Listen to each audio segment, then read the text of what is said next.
ರಾಜ್ಯದಲ್ಲಿ ಕಿಚ್ಚೆಬ್ಬಿಸಿದೆ ಸಂಸದ ಅನಂತಕುಮಾರ್ ಹೆಗಡೆ ಅವರ ಹೇಳಿಕೆ. ಹೆಗಡೆ ಹೇಳಿಕೆಯಿಂದ ಅಂತರ ಕಾಯ್ದುಕೊಂಡಿದ್ದಾರೆ ಬಿಜೆಪಿ ನಾಯಕರು. ಅನಂತಕುಮಾರ್ ಹೆಗಡೆ ಮಾತಿಗೆ ಅಶ್ವತ್ಥ ನಾರಾಯಣ ಸೈಲೆಂಟ್ ಆಗಿದ್ದಾರೆ.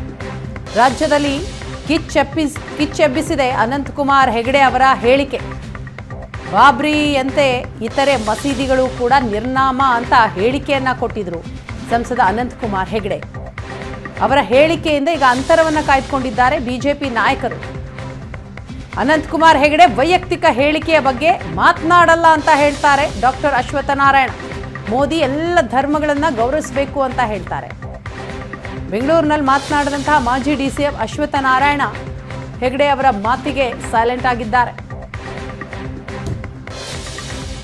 ಹಿಂದೂ ದೇಗುಲಗಳಿಗೂ ಅವೆಲ್ಲ ಇವತ್ತು ಮಸೂದೆಗಳಾಗಿವೆ, ಅವನ್ನೆಲ್ಲ ಕಿತ್ತಾಕ್ತೇವೆ ಅಂತ ಹೇಳಿದ್ದಾರೆ. ಇದು ಪಕ್ಷದ ವೇದಿಕೆಯಿಂದ ಇದು ಒಪ್ಪಿಗೆ ಇದೆಯಾ ಸರ್? ಇದು ಯಾಕೆಂದ್ರೆ ಈ ಥರದ ಒಂದು ಹೇಳಿಕೆ ಇಂಥ ಚುನಾವಣೆ ಹೊತ್ತಲ್ಲಿ ಇದ್ರ ಬಗ್ಗೆ ಅವರ ವೈಯಕ್ತಿಕ ಹೇಳಿಕೆ ಬಗ್ಗೆ ನಾನೇನು ಹೆಚ್ಚು ಹೇಳಕ್ಕೆ ಇಷ್ಟಪಡಲ್ಲ.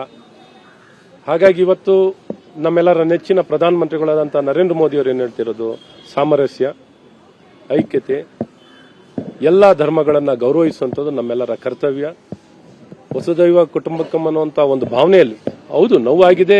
ಯಾವ್ದಾರ ದೇವಸ್ಥಾನಗಳು, ಬೇರೆ ಬೇರೆ ಪ್ರಾರ್ಥನಾ ಮಂದಿರಗಳು ಬೇರೆ ಬೇರೆ ಧರ್ಮಕ್ಕೆ ಸೇರಿದ್ರೆ ಅದು ನೋವು ಇರುತ್ತೆ. ಇತಿಹಾಸದಲ್ಲಿ ಇರುವಂತ ಒಂದು.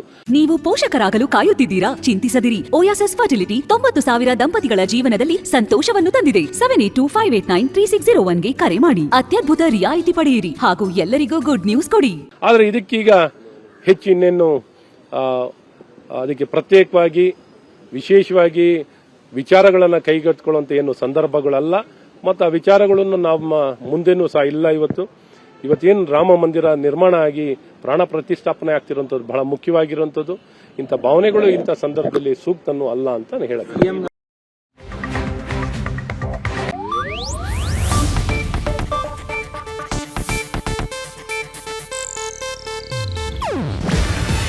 ಇದು ಏಷ್ಯಾನೆಟ್ ನ್ಯೂಸ್ ನೆಟ್ವರ್ಕ್ ಪ್ರಸ್ತುತಿ. ನೀವು ನೋಡ್ತಿದ್ದೀರಾ ಏಷ್ಯಾನೆಟ್ ಸುವರ್ಣ ನ್ಯೂಸ್.